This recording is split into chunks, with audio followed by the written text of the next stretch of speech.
Welcome to the D Spot, Dr. Kirk Honda. Tell us a little bit about who you are and why you're so famous, because you are. You have like a bazillion followers on YouTube. So, what's your show? Well, What do you I would do? Who say are I'm like you?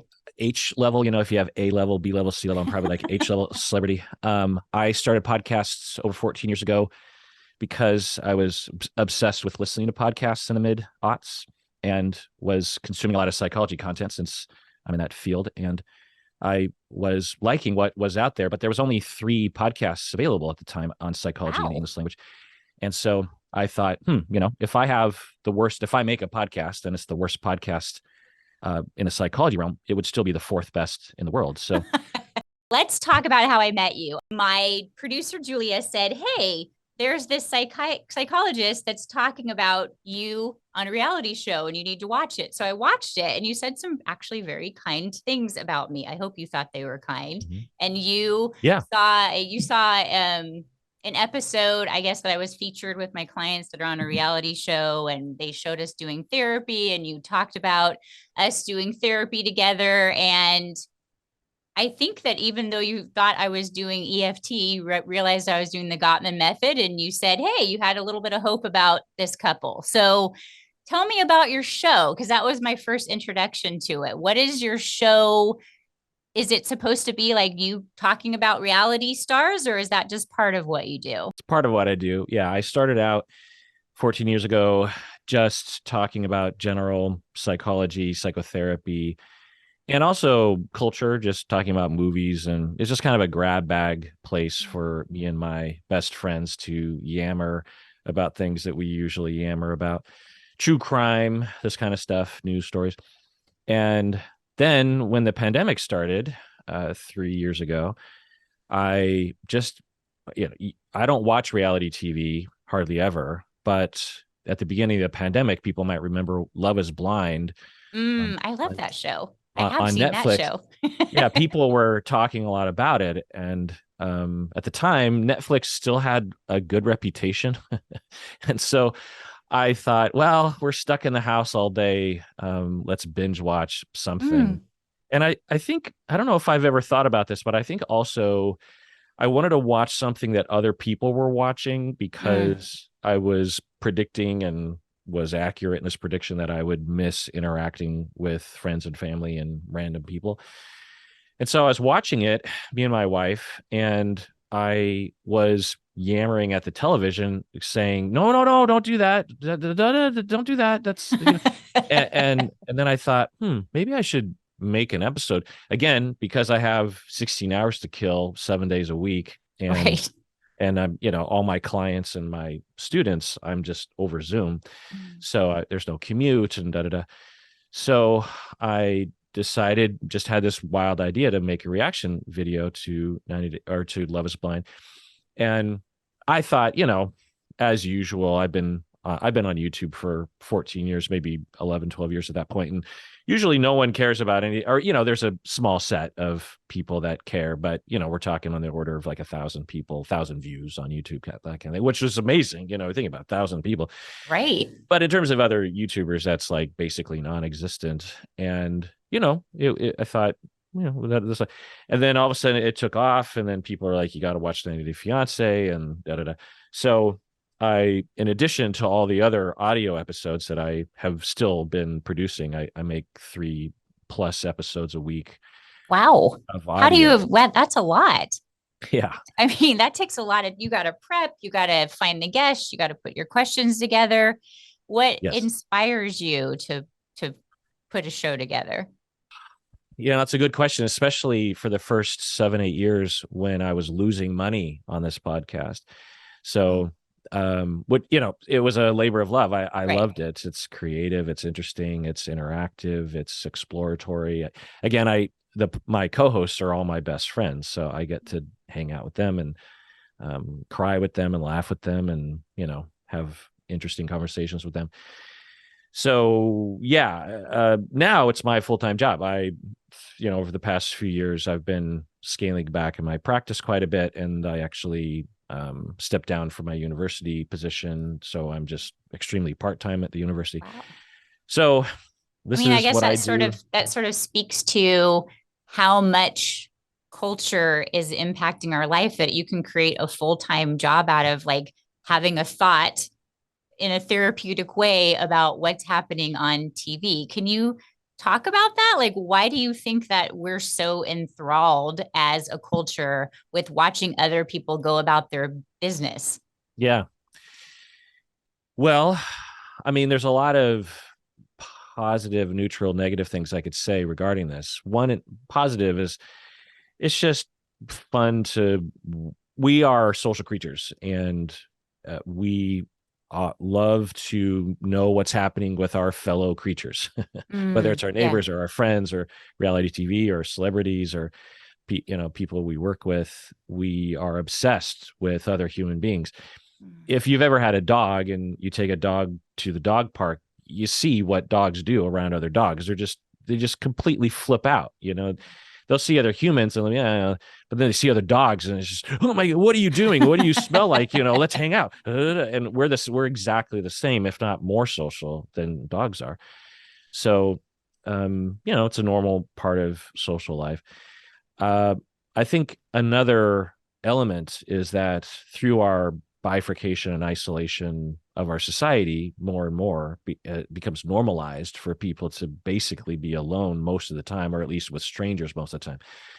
We desire consistency. We desire closeness and familiarity. We evolved in a setting for 100,000 years and prior to our species coming about, 200,000 or 300,000 years ago. We come from social species in all likelihood. We always were hanging out with 50 to 100 people our entire life. We knew them. We knew everything about them. We saw them grow old. We saw them go to the bathroom. We saw them have children. We saw them eat. We saw them have good days and bad Yeah. days. And they saw us Yeah. constantly. We knew we were being watched by our 50 closest kin on a 24/7. We slept next to them. We fought next to them. We, hunted next to them. And today, you're lucky if you have one person that you hang out with after work, Yeah. maybe, and after chores, before you go to sleep. So we are isolated. And so when you have reality TV, it provides this familiarity, it provides this kin, these people that we can feel like we're a part of. I'm not saying it's pathological. I'm just saying if people don't watch it, they could fall deeper and deeper into isolation if they only rely on these shows for Yeah. that need being met. Do you think that it also provides some normalization that when we see these couples that have difficulties, but they still stay together, that it's like, oh, we're not so bad? Or look, they have all the same struggles that we have, and that there's not something wrong with us. Like, do you think that that helps provide this comfort in a different kind of way that, like, who we're not doing it all wrong? Look at those schmucks on TV. Yeah.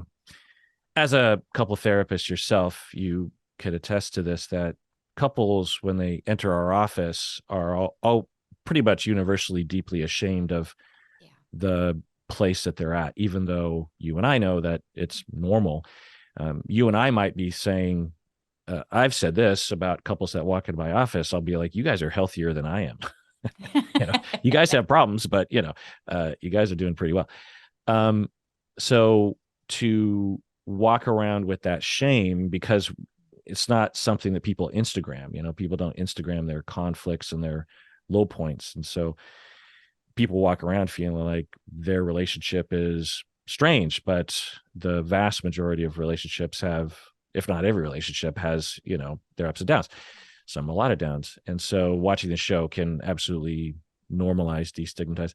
Another element along these lines, though, is it is a perfect canvas upon which people can project, of identification. We can get rid of our own qualities or our own denied aspects of ourselves that we hate, and we can project them on other people and attack them when really we're attacking ourselves. We shouldn't be attacking anyone. We shouldn't be attacking people on the screen or ourselves. But when we don't like ourselves for being needy, or we don't like ourselves for being petty or angry or whatever, but we don't have a path forward of self-exploration, self-awareness, or healing, we can watch a show and yell at them, and it feels like we're getting something done, but we're actually not. We're just given an opportunity to deny self-reflection, which is what I try to provide with my reaction videos, which is to one, a lot of normalization of it, because I always get this vibe from the audience that I didn't know existed until I started doing this, that vast majority of people, when they're watching these shows and talking about the shows, they're talking about everyone on the, regardless of who it is, everyone's an idiot, unless they're Kenny and Armando. If you're familiar with 90 Day Fiance, there's very few people that people will like, Kenny and Armando being two that people will like, but everyone else is just a complete idiot and completely pathological and abusive and toxic. And certainly there are people that we can comment on, but I try to normalize. I try to say, look, this isn't great, but we all have our problems, and people have their reasons as to why they exhibit this kind of behavior. And people will comment, or email me saying that by watching my videos, they were able to actually relax a little bit and see themselves in some of these characters, and to hear someone on the internet not just blasting these people and making fun of them and shaming them gave them an opportunity to feel okay to admit that they too have that problem, so then they can begin their own healing of self-awareness and corrective experiences. I've watched a few of your episodes and I'm really grateful for the approach that you have. I work with a lot of celebrity clients. It's not because I'm a rock star, but I happen to live in San Diego and have a couples practice, and there's a lot of reality people in Southern California. And so it's an interesting place for me to know these clients at an intimate personal level and see how much they are impacted by what fans say about them, and how it can absolutely devastate them and can make them feel completely misunderstood. And I have, the few shows of yours I watched was very refreshing. You're very kind. You have a lovely perspective about what might else be going on. And you are encouraging people to like be a little softer and gentler. And I don't see that much on TV. So, I mean, I just want to thank you for doing that on behalf of my clients, if I'm allowed to speak for them, because I think that your show feels like a safer place for them to not feel so misunderstood. Like, don't get me wrong, some of them like buy into it and then they create their own characters, right? Because they know that that sells. But I think that that's refreshing, and it's an important voice to have in the internet that represents that there's other parts of relationships. Yeah.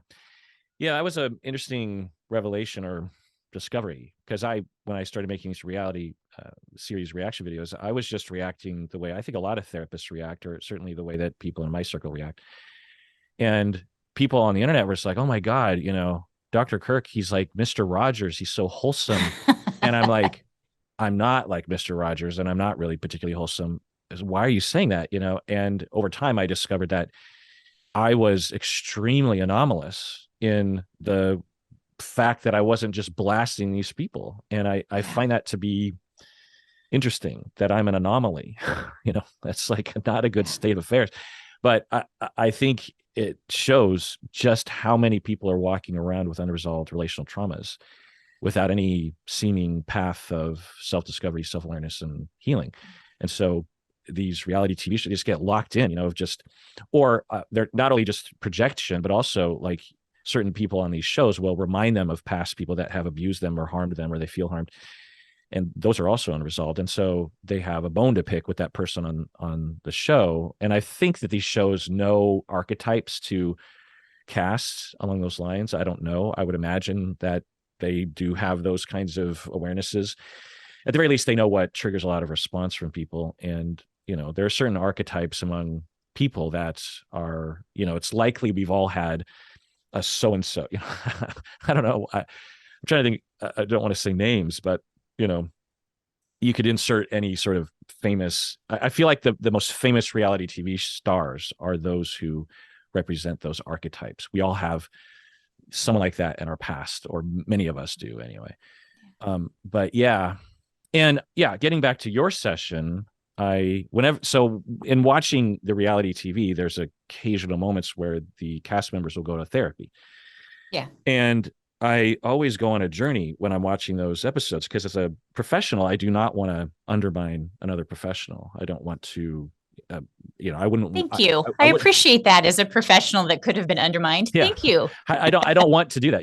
It's not really, in fact, there have been a number of times, not with you, I'm not lying when I say that, that I will say something negative and I'll edit it out just because because sometimes, well, one, I just don't want to do it. Two, they edit, correct me if I'm wrong, a full session down to like 2.5 minutes. So, and the show isn't interested in making the therapist look good. They're interested in making something that's interesting to watch. They might even be interested in making the therapist look bad. So, Yes. am mindful of that. It's one thing to comment on cast members that sign up to go on a show and they probably should know what they're getting into. But I have a feeling a lot of therapists that agree to go on these shows, they don't necessarily know that it could be a really bad thing for their career if because they can't control the edit, they can't control how the internet will react to them, that kind of thing. So, but I always go on a journey because in the beginning, I'm hoping to be able to talk about therapy and to comment on, because that's what I do as a professor. I will watch my trainees do therapy and I will comment. It's just, Mm-hmm. I'm a super nerd for that kind of stuff, because it's interesting and there's so much to say. And Mm-hmm. so that's where I start. But then usually I would say, 7 out of 10 times, at least what I'm being presented in the edit looks pretty bad in terms of the therapy technique. Um, and then sometimes I'm like, well, it's maybe just a style thing. I'm pretty opinionated about what therapy should look like, and it's not the only way that therapy should look like. But so I try to differentiate. But sometimes it does legitimately just because as a professor, it's my job to detect when my trainees, my supervisees suck as a therapist. You know what I mean? It's my job to, Yeah, we're the gatekeepers. We're supposed to let them know where they need to improve. yeah, Yes. and to quickly kind of determine like, okay, that's the tip of the iceberg of a problem that I need to address. And so I have a pretty big antenna for that, and I don't know if I'm seeing it correctly because but anyway, but so then I almost all the time I'm entering this zone like, oh, and I was expecting to see something good, but I'm watching something that doesn't look good to me, and I'm trying not to say anything bad, but I end up I can't help it, and I state, and then I might edit it out later. So with you, it was this breath of fresh air that I didn't have to do any of that. Ah, Didn't have to do any of that thank struggle, you. and it might have even been apparent in my reaction where I was just, where you would do something and I would say something like, "Oh, that was good," but in my head, it should usually be in the zone of good, right? When we're watching therapy, but it's just so rare that happens. So yeah, you made it a lot easier for me to react. It is a very interesting experience to record your clients being in session and knowing that you're being recorded for what you're doing as a therapist. There was a camera person that had like a big mount over the top of him, and he was standing behind my chair so close that I could hear his Uh, stomach growling. And it's like, and there's like a producer at the door that's like talking. I mean, it's not super conducive to the best session I've ever had. And to like sort of have that out as who I am could have easily been pretty nasty. So I appreciate that you were is that kind. the It only was time it that you've was an been on adventure, reality that's for TV? sure. Well, I mean, I've done a few shows where it's just me talking about things on show, like, news and shows and other things. Yeah. But with my clients, yes. Yeah. And it was, for me, I am very passionate about changing the stigma about couples, right? It's like, oh, this is like going to the spa. It's my self-care. And when it's couples, like you said earlier, there's guilt, there's shame, there's something wrong with us. We're broken, we're mortified. And my whole goal in doing it is we've got to start changing this conversation, that it's necessary, it's important. And I definitely applaud those reality couples that are willing to go on a show because Mhm. God, people are not kind, Yeah. right? I mean, and I encourage some of my clients to just stop reading the social media because it is not meant to like build you Yeah. up, right? And so, yeah, it was a very interesting experience. And you're right, I didn't know how they were going to edit. They were at my office almost an entire day. I think that you had made a comment at one point because my client was walking in and I patted him on the back and you're like, I don't know if they should touch their client. It's because it was like the seventh time we had to walk in the door. It's like, how many times are you going to make me walk in the door? And I saw my client give me the eye like, oh my God, how many times? And I'm like, we'll get through this, dude. Just come on, let's do this thing. And so they edit it, and then they do these stand-ups with you where they're like, so do you think your clients are going to make it? And it's like, how are you going to Mhm. use this? What do you want me to say? Like, they're going to make it if they want to make it. I wouldn't do it personally. I would be too worried about. Well, I guess, and I did give it a lot of thought, and I asked my clients, "Are you sure you want to like? No, no. Are you really, really sure that you want to do this? And like, this is your life. This is your real life." And it was kind of a decision that my But what about clients had you? said, But what "No, I about you? want to I mean, show." like, were you worried at all about your own practice? Of course. Yeah. I mean, what worried I don't know what I was worried that that was not healthy for them. I wasn't worried Yeah. about what it would do to me. I was worried that like, do you want to continue exposing yourself? Like, is Yeah. this really, do you want to have like every last little underwear drawer like picked open and showing the camera like what you're doing on Tuesday afternoon? Like, yeah, but I think that the greater good, if we were looking at it, was like there has to be a conversation about going to couples therapy. And I think that that's kind of like what Mhm. went out for me. It wasn't an easy decision. I'm grateful they didn't show my name. So, They didn't show your name? so no, nobody knows who I am. I mean, you now know who I am, but no, we didn't have like the where they show your door or they show, which I've seen on some reality Huh. shows, and we didn't do any of that. So I kind of felt like we're really trying to like show that this is what happens in real life, and that Yeah. again, that normalizing Well, piece. I'm glad you did. You represented us well, which is always a Oh, well, thank you. concern. That's you represent us well as well. So Mutual Admiration And Society, I and appreciate well, it. and for the record, I don't know what I said about patting a client on the back, but and maybe I did say that, because I'm just sort of speaking off the cuff. But as a policy, I think tapping a client on the shoulder is totally fine, unless there's some issue, which is occasionally happens, but is rare. But so I just want to be clear about that.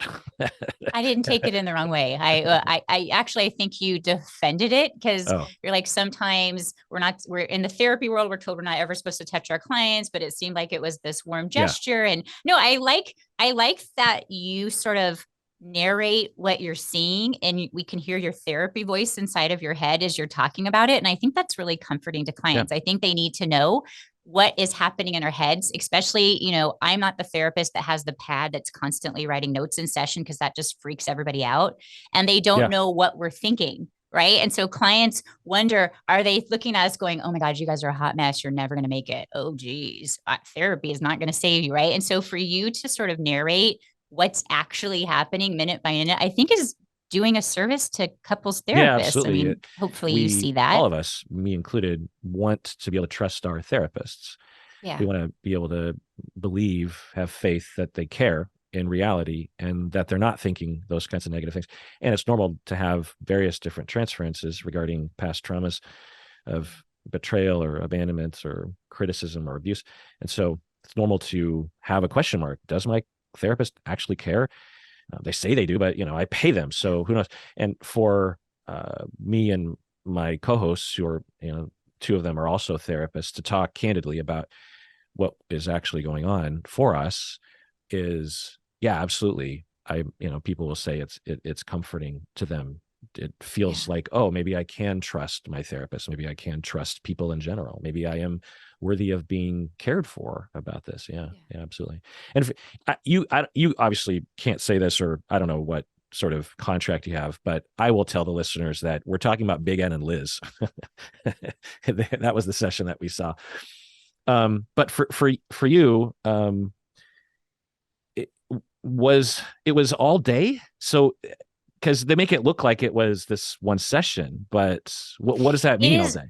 it is one session, but there's retakes of lots of things. Or there's like, okay, we're going to come over and do shots of you looking like you're writing notes. Or, hey, can you just nod like a therapist? And we're going to like videotape that for like a minute. Like they're getting B-roll Uh-huh. because they're going to splice it together. And then there's a conversation about what kind of session should we have and how do we start it? And like, I mean, it's real, but like the parts around it are orchestrated. Obviously, it's a real relationship, which maybe we should talk about because I hear a lot in the media like, oh, these reality shows aren't real. I have thoughts on that. I think that their relationships are real, but maybe what the producers set them up to do or encourage them to become these characters that they're creating is possibly not the real part. What's your thought on that as we segue out of me talking about my clients? Well, it's impossible to know because we have to be in their heads. I have had a number of cast members reach out to me and Hmm.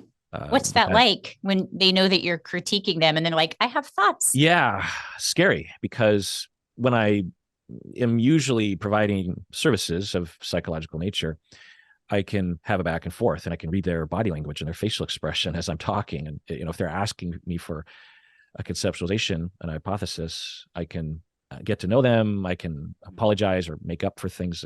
But as it is, I watch something and I yammer, and I'm usually always saying something like, well, I have no idea. I'm just reacting to the edit, or I could be wrong. Mm-hmm. I'd have to ask them if this makes any sense to them.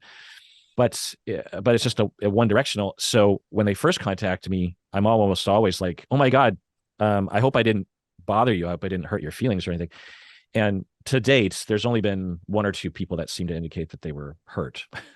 And I gave it a lot of thought about what they were hurt by. And it gives me pause because I don't want to hurt anyone, but it wasn't anything that I wouldn't stand by. Do viewers think that these shows are real, Oh, right. or do they think that they're fake? And what's interesting is if they think that they're staged, why do they have such a strong reaction to them? Well, sometimes they'll have a reaction to the staging. People will be upset at the producers or even the cast members for participating in the staging of it. My opinion is, again, complete speculation. I can't know what's real and what's not real. But yeah, basically what you said is what I believe. And I think that that's the rational position, which is that some of it's real and some of it's not. And some of the couples are mostly real most of the time, maybe exaggerated a little bit, maybe edited in a way that because, I've talked with a number of cast members, and they'll say things like, well, the way they edited it, they made it look worse, but I did say those things. Yeah. It's just not in context. Yeah. It was a little, although there were some moments where cast members would tell me that the scene was completely fabricated.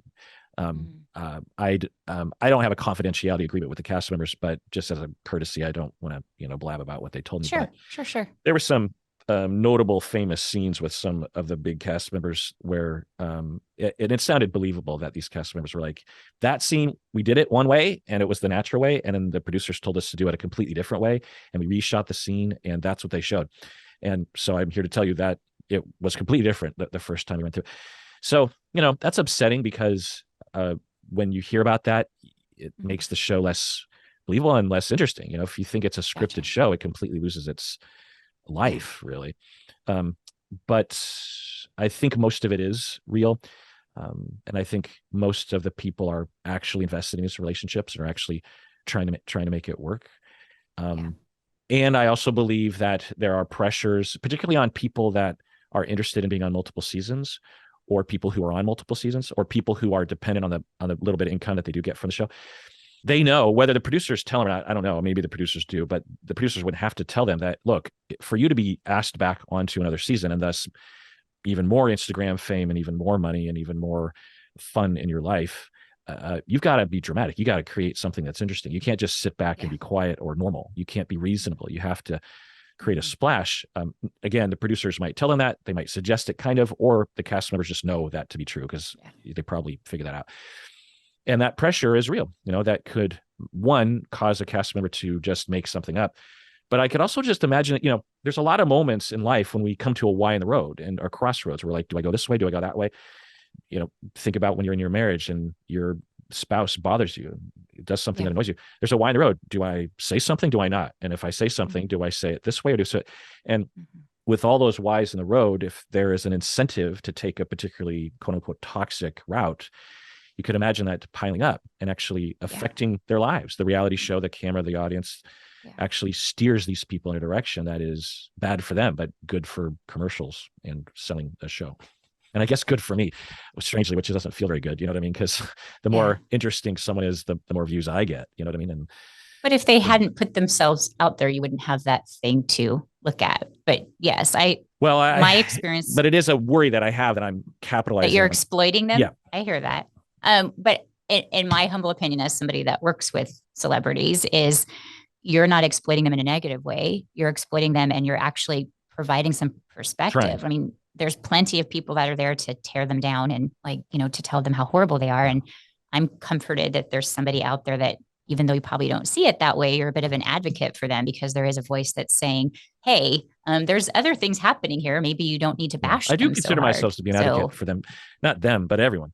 So yeah, I do find myself defending them against what I believe or have seen as the dominant voice against these people. Like for Liz, for example, and again, you're not going to comment, but people attack her for being in a relationship with Ed and for sticking around. And, I get the frustration in the audience, but to attack her and to literally bully her and to literally try to ruin her life in the real world, not just comment, but actually do things against her, is deplorable in my book.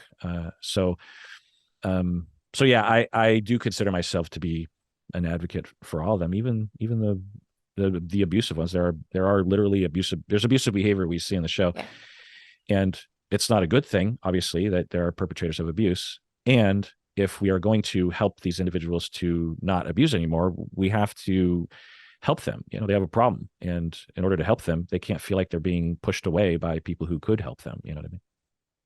Well, I really appreciate you taking so much time. We had you here extra long. The listeners don't know, but we had a lot of technology issues today. I would have loved to have watched some videos with you because I think it's cool what you do. So maybe I'll have you on again if you're open to it when technology is my friend and I want to do what you do. I think that's cool. I'd love to just like watch a scene since I especially don't know that much about reality and kind of like talk about what we're seeing as two couples therapists hanging out together. So maybe we'll make some space for and that. The internet needs more actual clinicians. So I'm a big advocate for that as well. Also, I'd love to come back on because I had so many questions for you. I had so many more questions.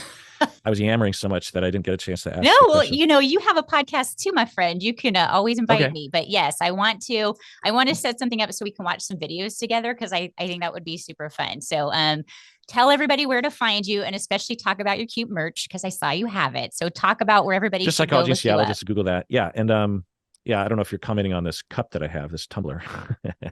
I like your t-shirts. I like the Out in the Wild comments. I'm a fan. I even wore, I don't know if you noticed, I wore my flannel today because I noticed that you do. And I wanted to like channel my inner Dr. Honda. So I'm feeling it, my friend. I feel a kinship with San Diego. I feel like San Diego, even though very different weather. I don't know. I always feel like San Diego and Seattle have a similar kind of cultural vibe. I don't know. We do. Well, next time you're in San Diego, come and visit in the studio. And I look forward to talking to you again soon. I really do mean it. It's been this is my first episode in my new podcast studio for season 2. And so I can't think of a better guest for us to have had. So thank you so very much. And I hope to talk to you soon. Thanks for having me. For tuning into the D Spot. Find me, Dr. Dana McNeil, and my guests on social media using the links down below. Subscribe for new episodes weekly and leave a comment letting us know how and if you can relate or what topics you'd like us to cover next. See you next time, and don't forget, go into therapy is cool.